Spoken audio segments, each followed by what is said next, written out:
That block of wood right there. Right there. Alright, so we got this at the scrapyard today.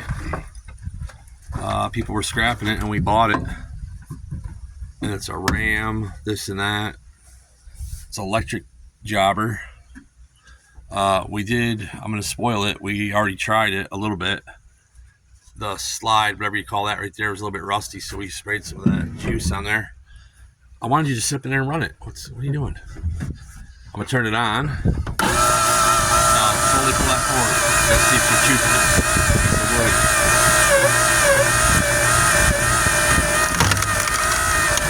Yes, sir. I think it might get some on her back. Yeah, it sounds like she might need some oil, but